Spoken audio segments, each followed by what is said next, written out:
Good after morning, everyone. Welcome into twitch.tv/Ice Cream Uploads. My name is Graham Day, and I'm joined by the man that we call Bibby. I'll read, Bib. Good after morning, Graham, live from the Pulton ICU studio. I mean, that looks crisp. It looks crisp. Look at that. That's it. That's the Elgato face cam that he's there. Look at that studio. Ooh. For those of you that haven't been here before, I am not in the ICU studio with Bib. I'm at home today, but that's fine because we have the technology to bring you a multi-location broadcast for this, which is The Scoop, the UK's #1 video game podcast, if we do say so ourselves. We are live on twitch.tv/Ice Cream Uploads, where we go live each and every single weekday at 10 a.m. Ish. It's 1:20, so it's not quite 10 a.m. It's close-ish. Anyway, we do go live on Twitch, but the live stream is turned into a podcast, a video on YouTube, and an audio podcast on iTunes and Spotify and SoundCloud and Google Play. So there's lots of places where over 130,000 people have watched and listened to this podcast on demand. So if you are in the stream, please do feel free to get involved over the next hour or so. And it's important that you do because we turn the live stream into a podcast. I've just mentioned that. I'm going back over my own fucking words. Great. But before we do jump into any of the news that we're talking about today, we will bring you the biggest, the best, and the breaking stories. We will give you our thoughts and impressions, but we do want to hear your thoughts and impressions, and then your thoughts and impressions on our thoughts and impressions. But as I said, before we jump into any of that, let me shout out !loot drop. You'll hear it every time you're in this stream because we want subscribers to know that they get prizes. Everyone that is a sub to our channel on the first Monday of the month bags themselves a chance at winning a prize. One person gets a prize every month just for being a sub. Beautiful. As well as that ! Spam just because you can. Just because you can. That's it. No ad, no spawn yet. Lovely spam! Lovely spam! Main reason I'm singing it over this is just for YouTube strikes! Get them the fuck out! So yes, if you want some spam, help yourself some spam. I mean, you will have to pay for it and source it for yourself, but, help yourself. Why not? Why not? I'll read Bib. Are you ready to talk about video games? Do you know what, Graham? There's nothing more than I love to do than talk about video games. And I mean that from the very bottom of my heart. Do you know what? I think there's evidence to prove that because you're like almost 600 episodes of The Scoop in now. So I think that's pretty obvious. The Triggermeister is in the chat. You're done. Alrit Ilotus. Welcome in. For those that don't know, by the way, chasing crates with mates of the old style, which never has really gone away yet. You've had like one away, and you announced it like a month ago. It's like the DFS sale. Oh, it's ending. No, chasing crates. So yeah, we are back tonight. Good news.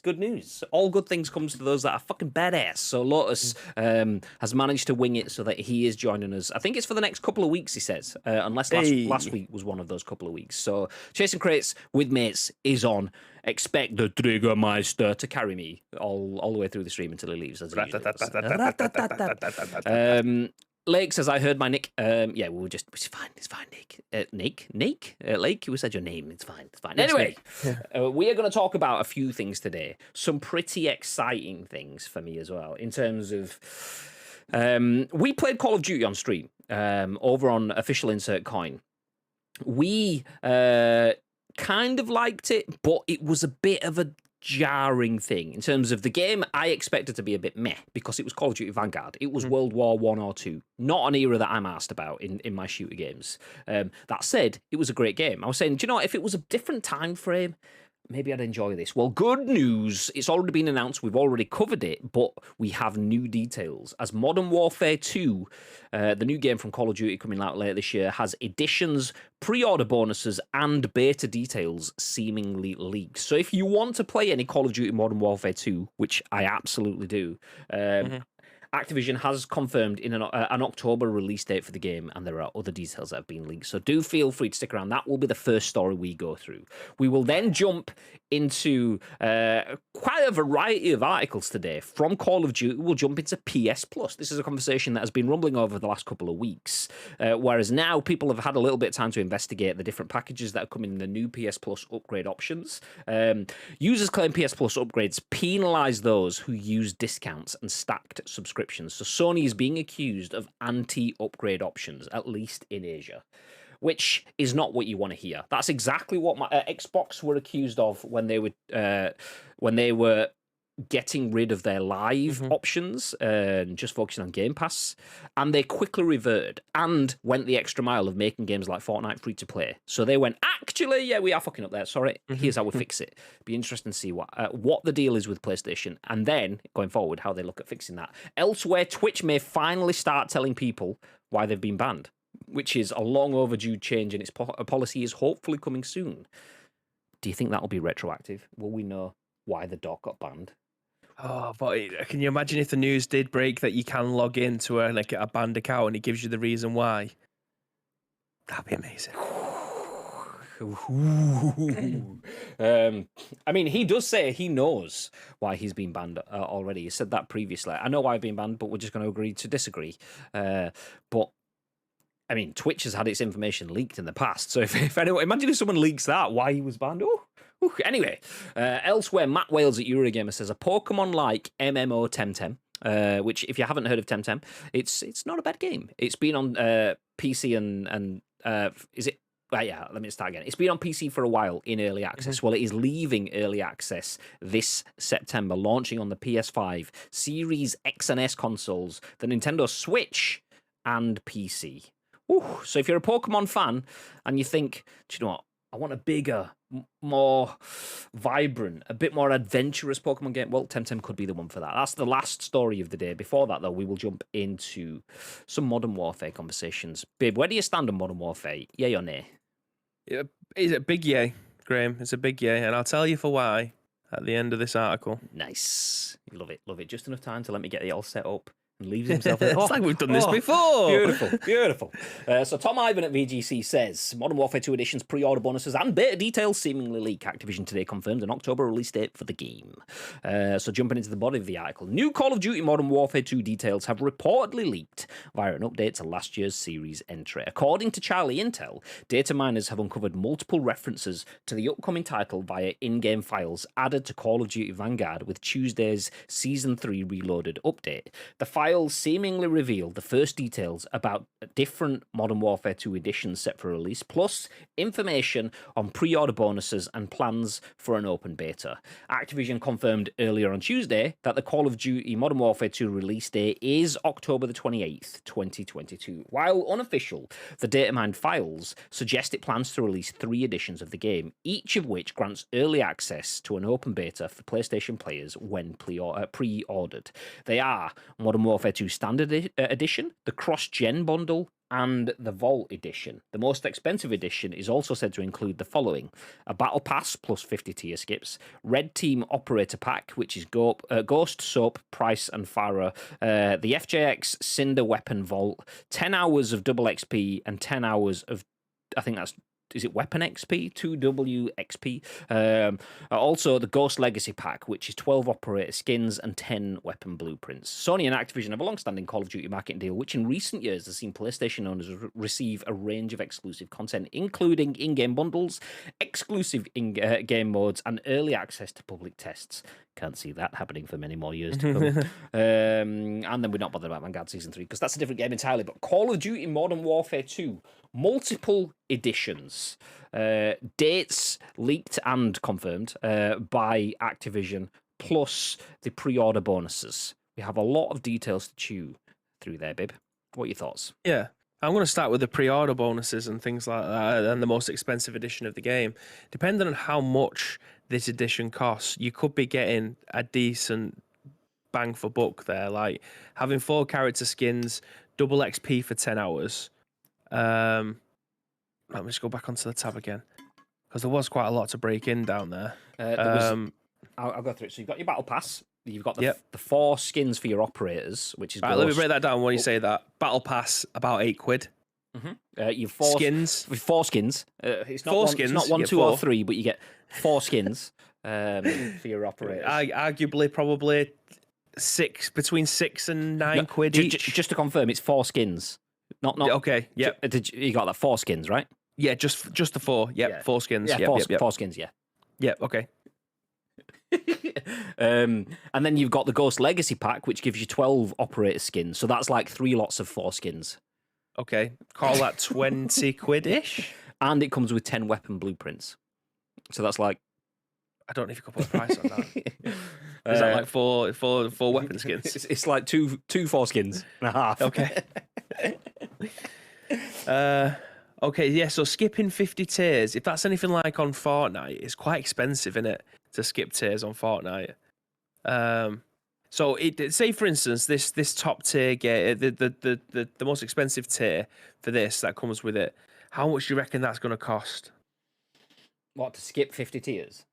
No, just in general, this Vault Edition, because I couldn't put a price on the 50 tier skips because it is quite expensive on Fortnite. And I don't know how much it is on Call of Duty to be able to do that. I'm thinking this just off of the price mark of previous games, not necessarily Call of Duty games, but PS5-ish sort of games. Standard Edition, 69 quid. Cross-gen bundle, 79 quid. Vault Edition, 99 quid is what I'm thinking of in my head. Maybe 129 quid, only because I think something has been at that price point before. I don't feel like there's enough there to justify 129 quid. I don't see 60 quid's worth of stuff as a pre-order bundle there for me. So that's why I'd for myself, I would say 99 quid. But you never know with fucking video games. I genuinely think you're looking at 129, 139 pound for that Vault Edition, which I'm not going to sit here and say that this is just a viable price. I think it is, but I don't think it's an attack. People will buy it at that price because there is a lot in there for one battle pass. Again, I was trying to break it down into how much I think each asset in that costs. Now, if one skin costs roughly £8, how many would there be if you had 4 of those though?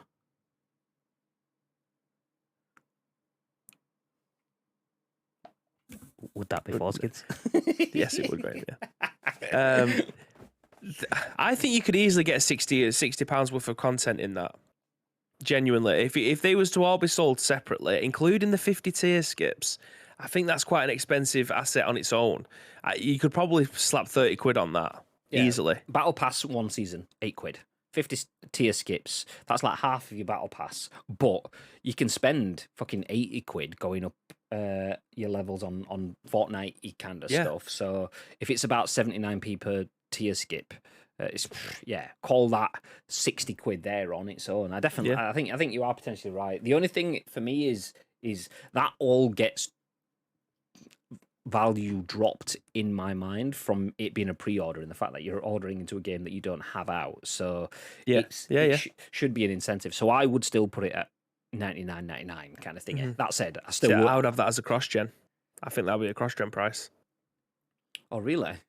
I'm trying to think back to what they did with NBA because I'm fairly certain that they had like the Mambo edition.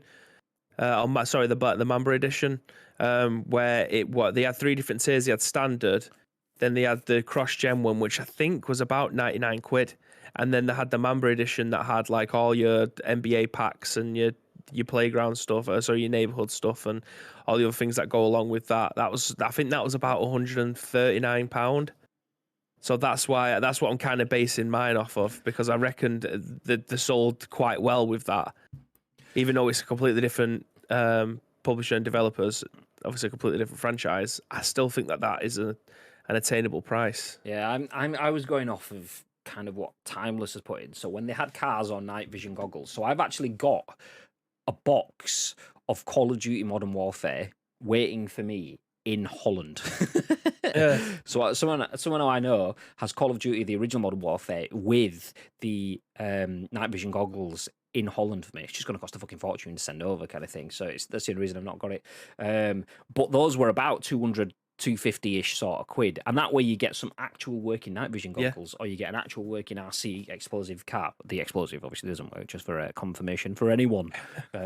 So if Call of Duty has previous of that, that's what makes me think 99 to 129. I think 99, but I still think there's a very good shout that the Vault Edition could be 129. I would say the cross-gen bundle, because you're getting just your standard edition, but with the ability to play it on opposite generations. I would say that's a £10 upgrade, which is where I get 69.99, aka 70 quid for your standard edition. 79, aka 80 quid for your cross-gen. I would put a £10 on that. And then jump up to 100 quid for your Vault Edition. Because it's almost that good, better, best. You can spend a little bit more to get the slightly better one, or you can spend a bit more of a chunk more to get fucking everything. That said, I mean, Activision could quite easily come out with 90 quid, 100 quid, 130 quid option instead. Yeah. Obviously, 70 quid is the RRP for next gen games. So, yeah, we'll see. We'll see. Just jumping back up. Yes, Modern Warfare 5. 2. Yes, exactly. Modern Warfare 2.0. Modern Warfare 2. 2.0. Fuck! Children, grow up. This is not the first time we've had Foreskins conversations. It's probably not going to be the last. You mean not Foreskins, the children of Force users? I mean, it could be friends and associated family of Force users. My Forsekin. Do you want to see my foreskin? There they are. Look, here's my family. What did you think I meant? What the fuck? Obi-Wan, we'll chill never out. grow up. Chill out. Fucking hell, mate. Put your foreskin away. Anyway, back in the room. Okay. Modern Warfare 2 editions, pre-order bonus, beta details seemingly leaked and stuff. If you're into that, it'll be good news. If you're not into that, you'll be like, okay. But the interesting thing for me, and I'm going to draw PUBG back into the conversation because I'm me and that's what I do.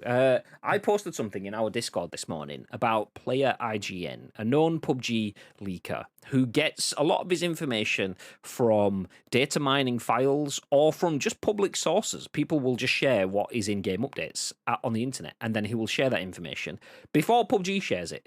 And he's grown a bit of a reputation. He's helped promote PUBG quite a bit, and PUBG have actively worked with this guy in their marketing stuff previously. So when Paramore was added to the map, they had some not logistically thought through campaign of sending out like little bits of a tablet. And when I say a tablet, I mean like a rock. So sending rocks to people, which costs a fortune to post because it's a rock and it's heavy as fuck. And then it got stopped in customs and people's didn't turn up for ages and everything. Anyway, Player IGN was included in this activation because of his investigative nature. Anyway, they've slapped him with basically a cease and desist this morning from Krafton, the parent company of PUBG, because of his data mining. That's not necessarily the conversation that I want to have. I just wanted to share that because that's something I did find interesting. The conversation I did want to have, though, is data mining itself. Like, if they knew this was coming, if this was getting put into the game and they announced the date today, I still don't know how in 2022 we aren't in an environment where they're thinking, okay, this information is getting out there regardless, because people know how to data mine. It's fact. Once it's in a PC file, if it's in there, people will find it. Flawlessly. Your approach to that is flawed if you think they won't. Just because you're a great dev and you've put it in a folder called "Don't Open Me" doesn't mean the internet's going to go, okay, not going to look in that one then. Or you've called it some arbitrary binary number or something like that. People will still look into it. They'll have programs that help them scrape for images and other files and stuff within there. So I don't get how Call of Duty only announced the date yesterday, as all of the other information was leaked out. Surely I will shit my pants, as Neil has just gifted a sub to Lake. Enjoy, Lake. Now you can do your own hellos. Let's go. Thank you very much, Neil. I appreciate that, dude. Lake is up to 16 months now. Woo! Love it. I shit my pants. I did shit my pants. So yeah, I appreciate that. Thank you very much, Neil. Once again, the support. It's beautiful. Now I can oh hello. Yeah, you can. Yeah, you can. So yeah, how silly is it that people are able to access information that is just shared within the game files itself that the brands obviously know and are aware of? Don't get me wrong. I'm not happy when things like that does happen.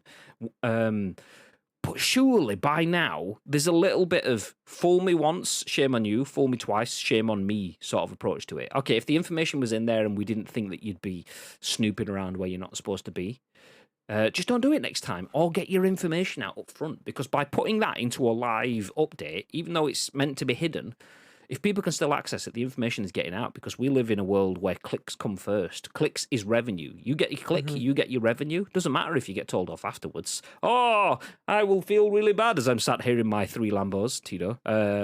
No. So surely we should be in a state of the world where you've got exciting things like the first reveals, or not first reveals, but the first reveal of new information of your next 12 months of Call of Duty content.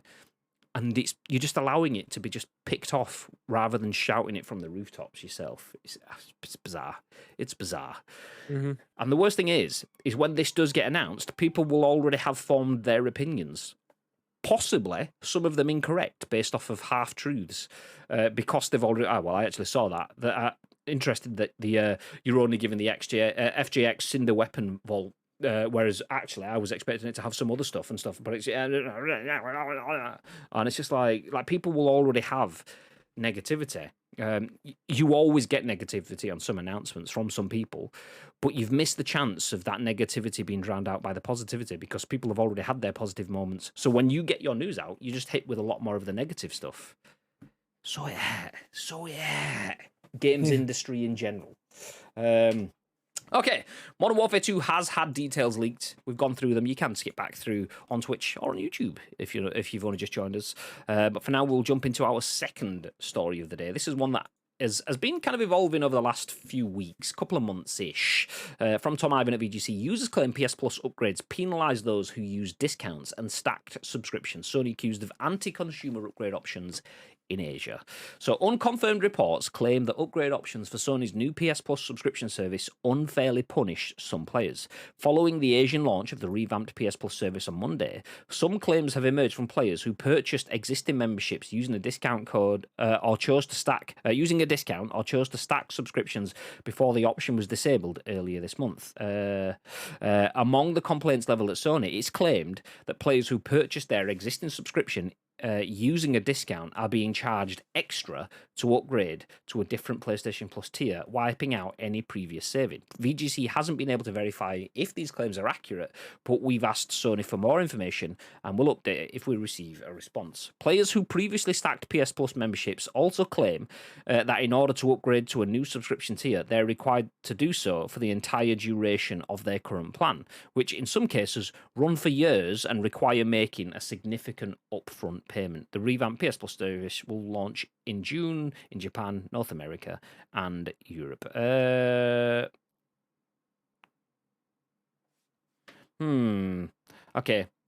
I'll keep going. Seemingly confirming that users who want to upgrade must do so for the remainder of their current plan, PlayStation UK's site currently offers the following information on PS Plus upgrade options. When the new PS Plus membership plans launch, you will be able to upgrade to a plan with more features and benefits. When you upgrade, you will be charged a prorated fee to level up the remaining time on your existing membership to the level desired. For example, if you purchased a 12-month membership 5 months ago and have 7 months left, you will need to pay a prorated upgrade. Is that prorated? Is that your? Yeah, prorated. Yeah. Just I've never actually seen prorated. I've seen prorata, but not prorated. So I'll just say prorata. Anyway, prorated upgrade fee to upgrade your remaining 7 months to the desired plan level. Then on your next payment day, you'll be charged for the standard price of the membership plan level that you upgraded to at your current payment frequency. Interesting. So let's say I got a good discount and PS Plus costs me 40 quid a year, but I found some way to give it me for 20 quid for a year. And I'm thinking I'm always going to need PS Plus. I've got 100 quid spare. So rather than it costing me 40 quid times 5, it's going to cost me 20 quid times 5. So 200 quid drops down to 100 quid. So I can save £100 and I will have my PS Plus sorted out for the next 5 years. Bosh! And then they go, oh, you want to upgrade? Actually, if you want to go to the deluxe package, you need to spend for your deluxe upgrade for every single one of those months over the period of that entire cycle. And you need to pay it up front. So it's going to cost you 300 quid for you to upgrade to your deluxe package. You can't just upgrade to deluxe this month and then drop back down next month and then go back up again or whatever. You can't just be like, oh, you're actually on a level where, yeah, it's all paid for. You're on the essential plan This is the basic plan. If you want to get deluxe, you can't just pay £9 this month or whatever it's going to be. You have to spend the full £300 across the course of the period.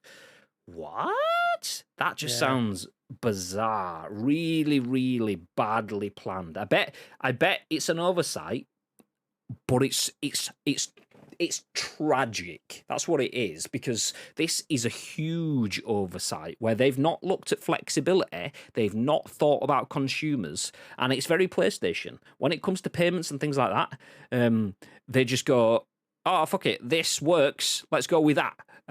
Not realizing how that will impact on the end user. So as this mentions, some anti-consumer upgrade options. I agree. What are your thoughts, babe? Yeah, I think for all future purchases, rather than buying your PlayStation Plus subscription, regardless of the tier, I think you might be better off getting a discount card in terms of how much the monetary value of the card is worth from like CD keys or something like that, and just buying the £50 cards that you can get for like £42 or something like that, and just load your account up that way and do it, rather than trying to stack it. Because, like you say, if you've bought 5 years worth of a PlayStation Plus and it's got us 5 separate things and they're all stacked, obviously, like you say, it's an oversight, but they can't differentiate it. They may be able to in a couple of months when they've worked out how to use the system properly. It may not even be in a couple of months. They might already be on it, and it might get rectified in the next couple of weeks. But I feel like at this moment in time, buying, if you are going to bulk buy the monetary value cards rather than the actual service cards, I feel like you'll probably get a better bang for your buck that way. If you do want to move to the ultimate or something like that, then you can probably just tick something on your account. If you've got £500 loaded onto your account, you can just select it for this month and then delete the recurring payment or something like that. I think that might be your best way around this for the time being. Yeah. Like, not user friendly, but I think that might get the job done for you. Yeah. It's so frustrating. It's so frustrating. I mean, Timeless says, PlayStation anti-consumer? I'm shocked. Not. I mean, this is the thing, though, is PlayStation have proven that they are pro-consumer in the last generation. For the players was the PlayStation 4 username, tagline, and it was for the players. They won the generation because they were for the players. But now we've said it countless times, you are willing to rip up the script. You are willing to bend over backwards if you were in second place, because you will do anything to get into first place. When you're in first place, well, actually, let's just keep things as it is because we're here now. Let's not give away too much because we're actually the best. So why do we need to? And you become complacent. And Microsoft did it, and PlayStation are doing it now. So PlayStation is being anti-consumer. Is that a shock? 10 years ago, 7 years ago, 5 years ago, 3 years ago, yes, it's a shock. Right now, it's not. It's not, because that's just part and parcel of how PlayStation have been throughout all of this. Xbox, obviously starting with Game Pass, that customer-centric approach has started to win them the mind share. PlayStation still has the market share and still continues to have that and will probably for the foreseeable. But Xbox having the mind share, it's important to remember how important that can be in the long term. Being on the right side of history might not be great right now, but in history, it fucking will be. And Xbox are there. PlayStation are binning off PSP and PS3 stores and then having to get some backlash before they start to reinvestigate how they can do that. They're binning off games. Their forward and backwards compatibility stuff is late to the party and then is hidden behind paywall structures. And their paywall structures are difficult for consumers to have. You can't just go, do you know what, fuck it, I want Game Pass Ultimate equivalent on PlayStation for 1 month. It's like, you want that? Yeah, that'll be £300, please. What the fuck? Why can't I just hop into your system and hop out again? Why are you trying to do this to me? I've paid for a service. I've got your service. I've invested in your service for 5 years. Why can't I just choose to have a better service for 1 month? Why can't I upgrade my package on the fly? It's so bad. It's so bad that it's probably, and most of PlayStation's issues, I believe, like with smart delivery and stuff on Xbox and so on like that. I think that comes from the fact that PlayStation isn't a PC brand. Xbox and Microsoft is. They've learned a lot of lessons. They thought about not necessarily video game stuff, but delivery, payments, access, multi-platform, cross-platform, fucking interconnectivity, all that sort of shit. And PlayStation, this is where they are. PlayStation versus Xbox, PlayStation is the bigger brand. Sony versus Microsoft, Microsoft is a behemoth compared to Sony, which is just a moth. It's not to say that PlayStation are getting a pass here either. Everything comes down with the experience. As I said, I think they'll genuinely work it out in the next couple of weeks, whether it is a lot more user-friendly. People aren't having to log into the desktop accounts or the mobile devices to be able to delete payments or untick boxes that they don't want £300 coming out of their account next month when they decide to lapse their essential package or something like that. Like you say, it just comes down to experience. Microsoft have that in buckets when it comes to this kind of thing, which arguably is why they've seen a very, very good rapport being built back with their customer base over the last 3 years. I don't think it's a coincidence. I think they just know what the gamers want at this moment in time, and they are giving it to them. But yeah, like I say, it's experience versus something happening. Like they're trying to mirror Game Pass as fast as they can. And again, this isn't a pass for PlayStation. They need to sort the shit out soon, Absolutely. otherwise they'll end up falling further behind. Yeah, the thing is though, is regardless of how people will discuss this, obviously there's quite a heavy vitriolic console divide if you're on social media looking at okay, I've just seen something that I'm going to click on that's going to be completely off topic, but I will click on that next. That's the next news I got. Anyway, the console war can be quite nasty, and people have their own opinions, and that's fine. For me, it's subjective, but it's what I entirely believe. PlayStation had a better generation last generation because they had better games. Some people don't believe that, which is perfectly fine. But for me, and probably for the masses in the market that have said financially otherwise, PlayStation was the place to go for games. Xbox was the place to go for free games, but not necessarily the best exclusives. PlayStation had them. PlayStation doesn't really have them right now. Xbox doesn't have them either. Neither of them really have them. Okay, we've got Ratchet & Clank, which was a great next-gen game. We've got the Horizons and the Miles Morales and stuff like that. Great games. But in the time that all that's come out, that's like 2 years and we've had 3 titles, it's not really enough to carry PlayStation through right now. You need one every 6 months. And they aren't delivering at the level that last gen did. So at the moment now, PlayStation doesn't have the exclusives, but neither does Xbox, which means that Xbox on that level playing field wins because they have Game Pass. PlayStation doesn't. And then you add to that Xbox being cross-platform with PC, Xbox having the cloud access, Xbox having Game Pass just in general. PlayStation's like, okay, but you know, we can charge you £300 in one go, and it's like I say, it's probably just a systemic thing. It's probably a system issue. They'll find a way to get around that and so on. But it doesn't help with the mind share. Xbox still continues on a level playing field to have the advantage. If PlayStation went, actually, by the way, Wolverine's coming out in September, and Spider-Man is coming out in March, and also we've got God of War Ragnarok, which will be coming out in and then suddenly it's like, okay, bang, bang, bang. Yeah, I can play loads of games for free-ish on Xbox. But I've also got these games that I can't play on Xbox. I mean, I could play games for free on Xbox, but if I really wanted to, I could get it secondhand for my PlayStation or whatever, and I could play it on there anyway. But I can also get this stuff that I can't get. But right now, PlayStation doesn't have that. All it has is sound bites that make them anti-consumer month after month after month. And they are sound bites, and the short term, most of them, they are being fixed. But then it's like, how many times do you have to stumble?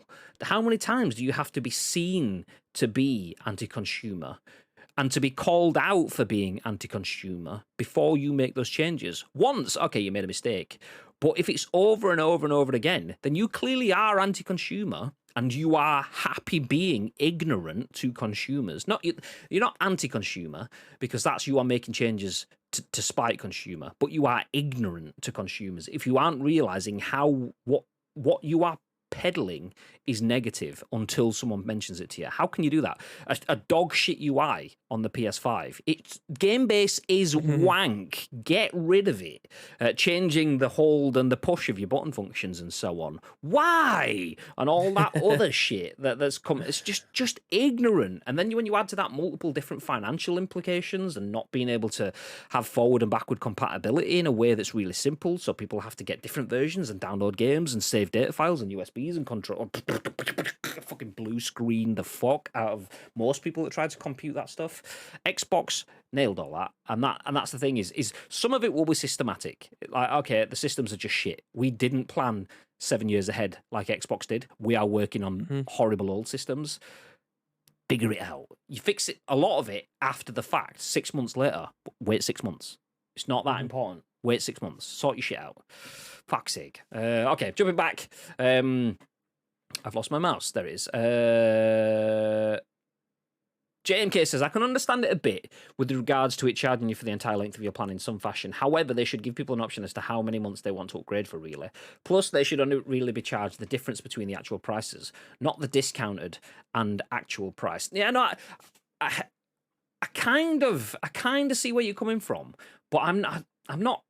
No, I don't agree. And the reason I don't agree is because you've opted into buying into that service for 5 years. That's loyalty for me is, okay, I am supporting you and my choice to be part of you for 5 years. If I want to upgrade on a month-by-month basis, I should be able to do that when I want. You shouldn't I don't feel like they should assume that I'm going to go, okay, I'm premium for the next 36 months. It's like, I'm already in your system. Let me choose if I want to pay more, kind of thing. It'd be like, okay, if you want to go premium, it will be an extra £9 every month that you're premium. So at the moment, you aren't having any money taken out on your regular bill date, which is the 17th of the month. So if you upgrade to premium, it'll be £9 on the 17th every month, rather than the full fucking 90 quid or whatever it costs. We will charge you £9 extra per month. And then that will happen until you go into your account option and drop it down to extra or drop it down to essential. Well, this is 2022. I feel like payment systems should be that smart these days. I don't feel like they should go, you have to pay in full. Why? Because we are Adobe and we want to fleece you. Nobody agrees with that shit anymore. So I see where you're coming from, though. You can understand why they've done that.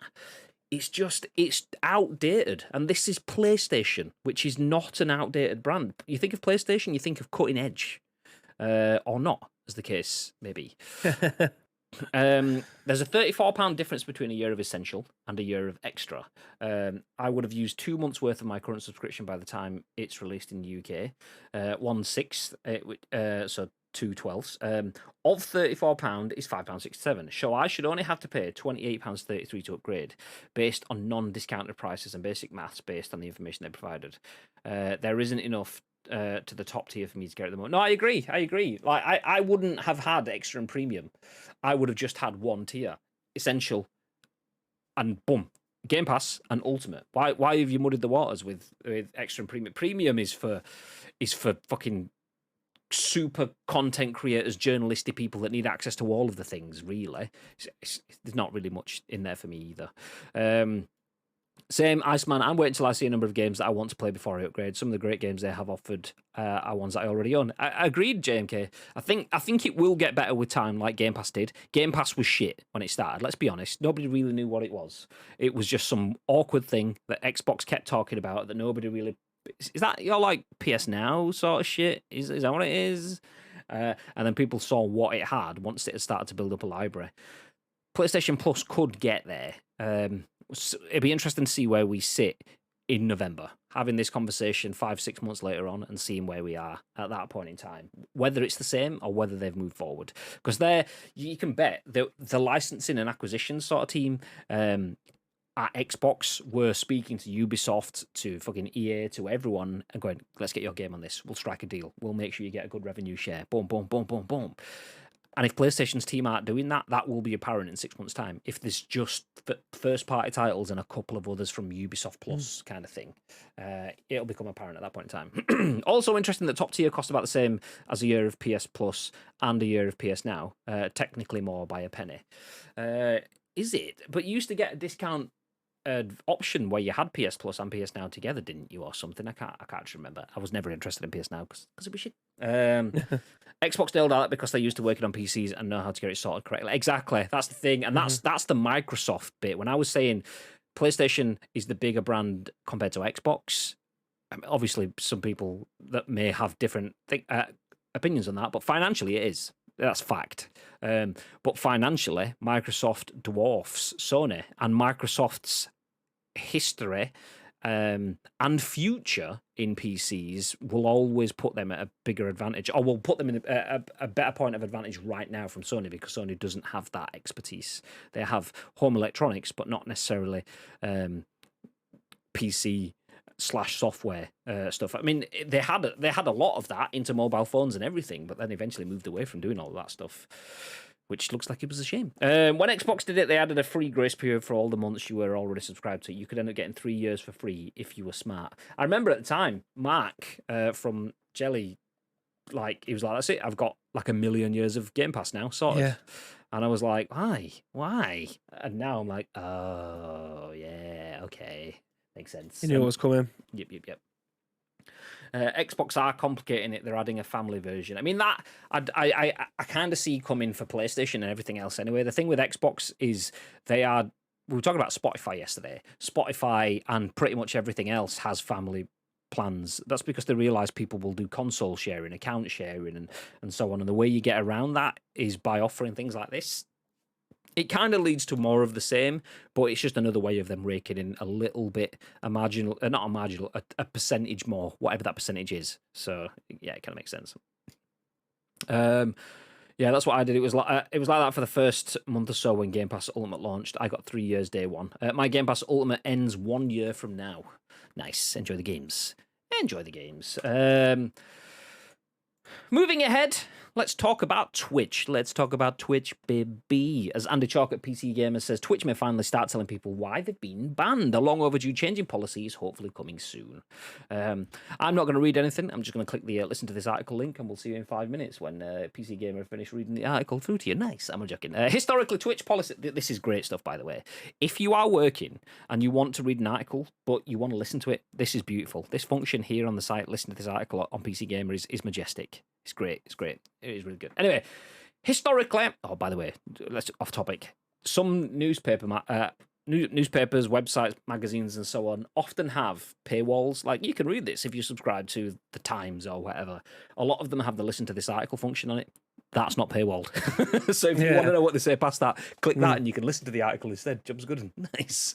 Okay, historically, Twitch policy has been to not comment on individual streamer bans, even to inform those streamers themselves what exactly they did to warrant a ban. It's often not too hard to figure out in cases of obvious policy violations, but sometimes a streamer gets the boot and we're never told exactly why. An indefinite suspension of politics streamer Destiny in March, for instance, prompted some fairly solid speculation, but not actual confirmation of the reason. But that may be changing, as Twitch Vice President of Trust and Safety, Angela Hessian, told the Washington Post that it's looking into including clips of infractions with suspension notification emails in the future. Quote, safety is a journey, and this is a number one ask from our community, Hessian said. So we're looking at how we can attach more details for people to understand, like the video itself. That's something we're definitely working on. Specifics and clarity will be revealed after Twitch has figured out exactly how it wants to implement the feature, but the basics seem fairly straightforward. Twitch makes the full disclosure to the streamer in question, and frankly, it's baffling that this hasn't been the policy from the start, and then leaves the decision about whether or not to make those details public up to the streamer. It seems like a reasonable balance between individual privacy and institutional transparency. Twitch has also added an appeals portal that gives streamers the ability to quickly and easily request a reconsideration of suspensions and bans. That's a particularly important feature for streamers who rely on Twitch as a major source of income, although it doesn't sound like it's done much to improve their odds of reversing a decision. President of Safety, Rob Lewington, said Twitch had a 99% accuracy rate on suspension decisions, and that rate has actually gone up since the appeals portal went into operation. Quote, when we look at the data, it turns out that less than 1% is actually quite a loss. It turns out that less than 1% is actually quite a lot less than 1%, he said. That's an awfully good record, although sometimes Twitch's policies are a bigger problem than the specifics of their enforcement. In the space of a month in 2021, for instance, Twitch demonetized mega streamer Caitlin Amaranth Siragusa for streaming from a hot tub, then added a hot tub category, then banned her again for ear licking in yoga pants before lifting the ban 3 days later. Further enforcement action does not seem to have followed. Ear licking in yoga pants and other revealing attire remains common and popular on Twitch. Anyway, babe, you got an ear or anything to wear? No? Hot yoga pants? No? Okay. Speaking about yogurt pants, Gagad says, good afternoon, you cheesy yogurt knitting fun guys. Hey. All right, Trico. How you doing, love? How we doing, Gagad? What you been up to? What have you done in the last 24 hours? Give us the details. Come on, we've been sat waiting. You've got that VIP badge. We need the VIP information. Give us the give us the facts. What's occurring? Or what's been occurring? Okay, Twitch may finally start telling people why they've been banned. There was a very good line in this for me, which I completely agree with.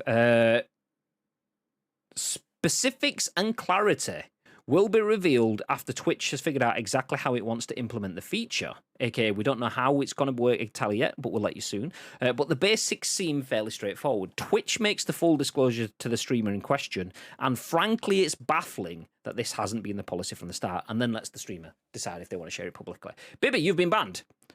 Yes. Here's why, is basically what they're adding. Surely that should have been there already. Surely.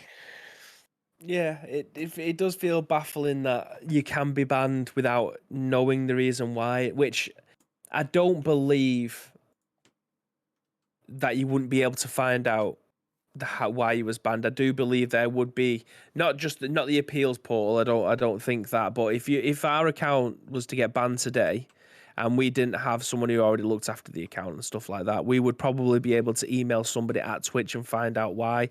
I don't believe they would just say, we don't know.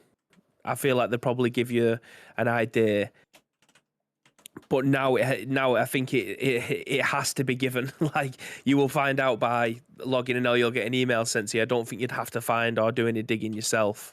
But I mean, nowadays it's very rare that people get permanently banned from Twitch unless it's something really, really bad. Like there's a Twitch ban account, isn't there? That literally just tweets when someone gets banned instantly, and then at tweets again when they get unbanned.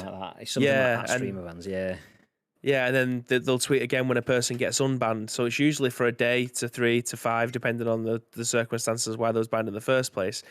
It's permanent bans, unless it was justifiable. You don't really hear of them that often, unless it was someone who was big at the time, i.e., a certain 2-time champion. The name. So. Yeah, I like the fact that they've got this now, and I like the fact that they've got an appeals portal. 99% success rate. Do I believe that? I'm not too sure. Yeah. I think that's really, really high. The thing is Twitch may finally start telling people why they've been banned. It's baffling that they haven't been telling people. I don't believe that they will have said, I don't know why. I think there's just been silence. Someone gets banned, and then it's almost like, you're banned, we don't have to speak to you. We're ignoring your comms because you're banned from our system. And it's like, surely the one way into the system that I should still have is to discuss why. I know it's not a publicly owned system. It is a private company. They can do what they want. But surely, if you were thinking about doing things the air quotes right way, you would have an open and transparent, at least for with levels of privacy for the creators, system for people to be able to question why. You can't just go, you've been banned, and then go, if you want to figure it out, then good for you. We're not going to tell you. It's just, that's fucking backwards. But at least it's starting to finally tell people. The other thing about the 99% success rate is that does not surprise me. I mean, that would be pretty baffling if it was anything other than that to me, is what is the chances of a system that's run by the same people that are checking it, upholding their decisions? It's like Premier League referees. If someone's given a decision, quite often, referees are like, the ref said it. I'm just a second ref. I'm the fourth referee, or kind of thing. Yeah. I mean, he's not made a completely clear and obvious error, even though it's pretty much wrong. It's not. I mean, there's a little bit of open to interpretation, so I'm going to leave it there. So Twitch bans someone. Someone says, Twitch, I think you've made a mistake. Twitch then looks at its own stuff and goes, oh, I actually did what I did because I thought that was right. No, we'll agree with that. It's not like they've been pushed out to an independent adjudicator that's gone, actually, Twitch, do you know what? There's a good 30% of these here where we feel like if you've banned person A but not banned person B, then person C has a good leg to stand on that they shouldn't be banned as well. So, like, there's a lot of up in the air stuff. So we've had things before where some streamers have been banned for things that other streamers haven't because they have existing relationships with people at Twitch or whatever. Some people are just more in the spotlight, so they get that we're making an example of you treatment, where others are doing the same thing for days, weeks, and months on end without even sights into it. So Twitch having 99% successful bans, according to Twitch, when Twitch investigates Twitch's own stats, is kind of awkward, but okay. Yeah. I mean, do I believe that it's 99%? No. I feel like they probably would. I reckon it's probably more 75, if I'm being honest. I feel like they would probably not investigate certain ones that they don't want to. Which, why would you? Like, unless it's something that has been so blatantly horrendous that they need to get them off Twitch and their accounts banned. I mean, that's cut and dry. That's get them out of here kind of thing. But there will be a lot of affiliate accounts and a lot of partner accounts as well that would have just been banned because of something that was probably out of, not necessarily out of context, because I feel like that was definitely just like could get a jail free card. But like, unless you have a liaison with someone at Twitch, I think it'd be very difficult to be able to justify anything really, especially when you get banned. Like, I'm trying to find words to put it in really nice without me coming across as an absolute twat. But I feel like if we was to do something horrendous, I feel like people at Twitch, because we've spoken to a lot of the people there, would probably go, do you know what? Might be the benefit of the doubt. I don't think they intended it to be that way. I don't think it was as malicious. We know these guys. We don't believe that would be the case. But someone who hasn't got that might be just thrown under the bus. So I feel like the people who get thrown under the bus are probably won't include in the stats.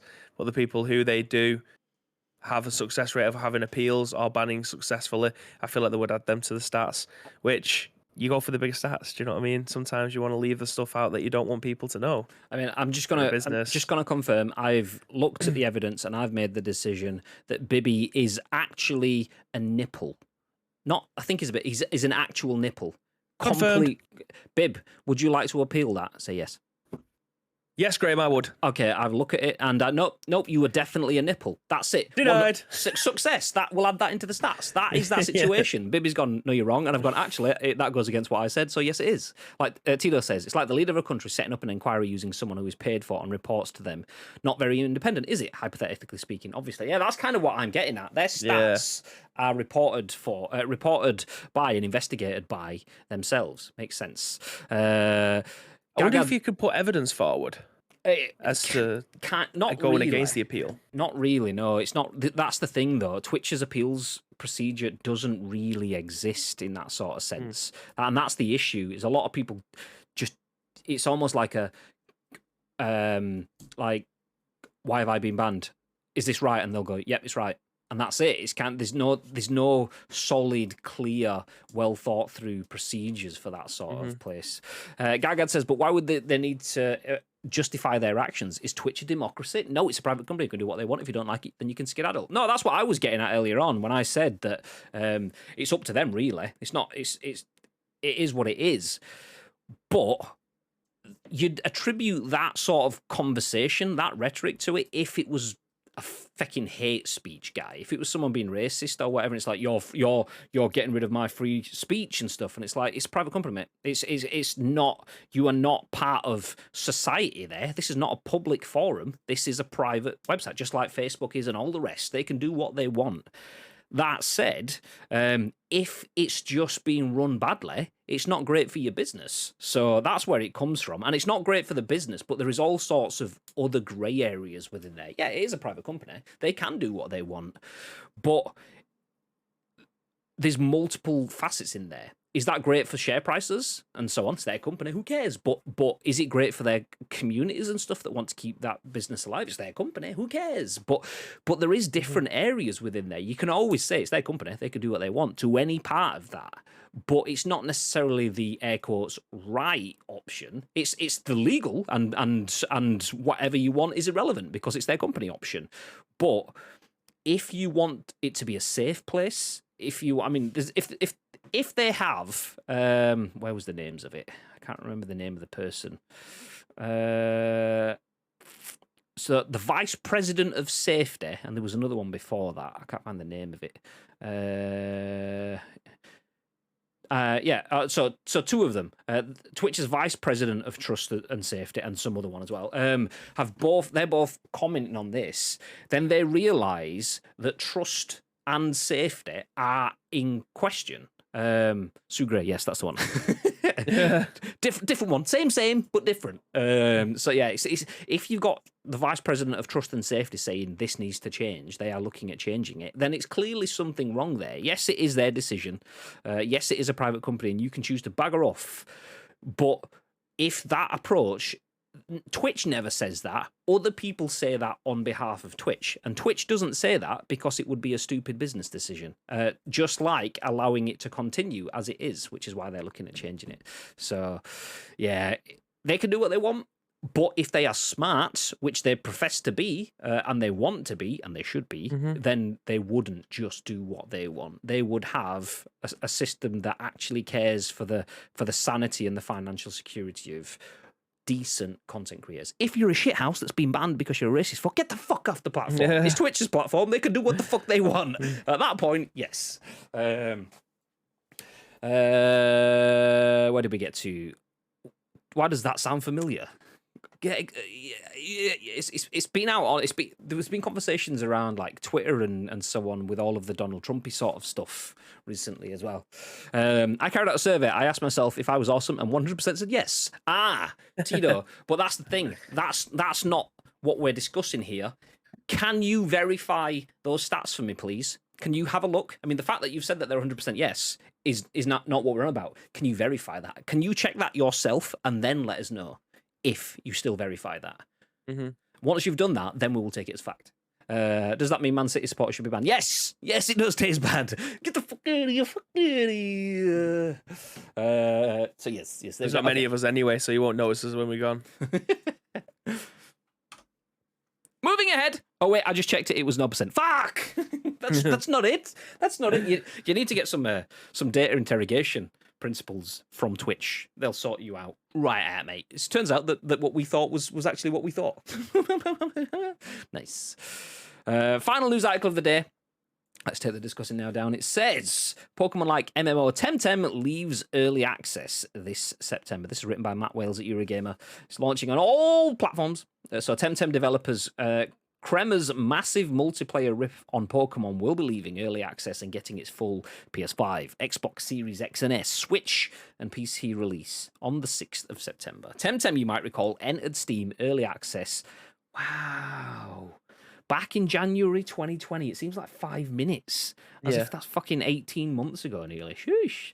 Selling over 500,000 copies in its first month of release. Crema has been steadily expanding the game's core creature collecting and battling since then, introducing the likes of new Temtem, new islands to explore, and new social and competitive features. Not to mention launching an early access version for PS5. And Update 1.0 is now finally in sight. After more than 2 years in early access, Temtem is already pretty feature rich, with its pre-release version including the bulk of its story campaign across the Airborne Archipelago, well over 100 Temtem to catch, co-op play, competitive multiplayer, clans, housing, trading, and tournaments. However, its final release promises a number of new additions. Version 1.0 will, for instance, include a new endgame island to explore, as well as new weekly quests that will update regularly post-launch, and seasonal content incorporating a battle pass with free and premium award tracks. Temtem is getting a digital and physical release, but unsurprisingly will remain digital only on Steam and the Humble Store. It's getting released on console, should I say.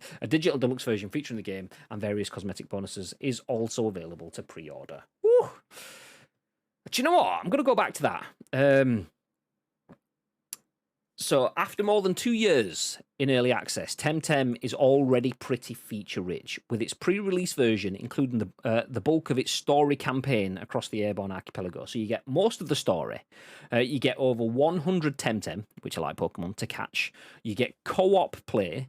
You've got competitive multiplayer, clans, housing, trading, and tournaments, and it's not even fully released yet.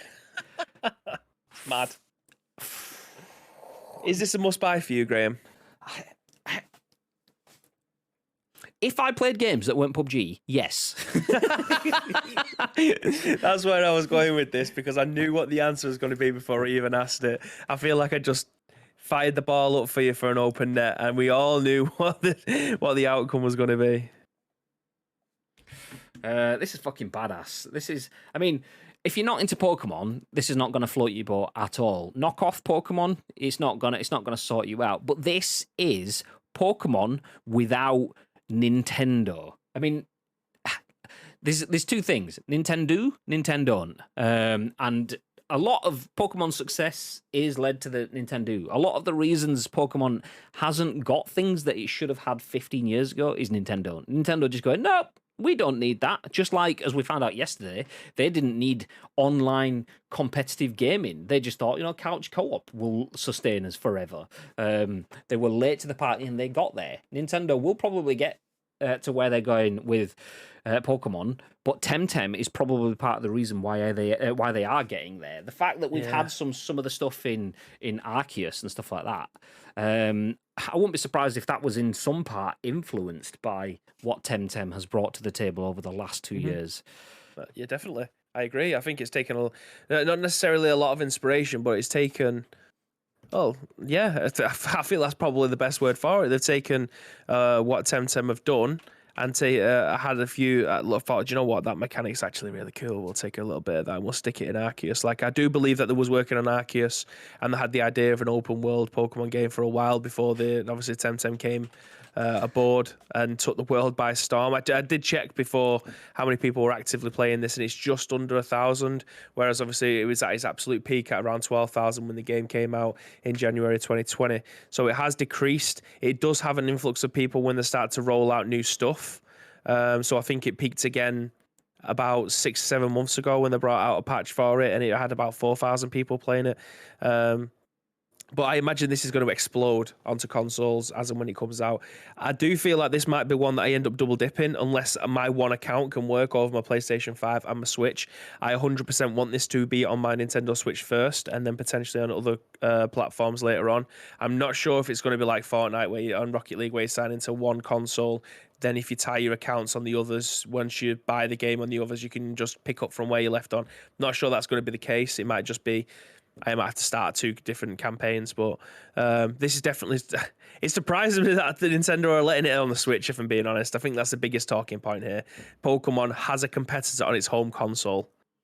That is bizarre. I wonder if it's like a case of there's not really anything to stop them allowing it go onto the Switch. Like, if they stop it, they will realize that people, it's almost like that authoritarian sort of angle. It's where, okay, you're not allowing freedom of content, freedom of expression, but you're Nintendo, which is meant to be super good and looking after all the people, but you're actually just looking after your profits. So I wonder if it's that. Yeah. I'm going to stop for just a second, though, because we have an absolute whopper in the chat from the looks of things. No Chance LLC says 17 viewer Andy. It was actually at 16 at the point in time. So I said that, and he's put, shut up.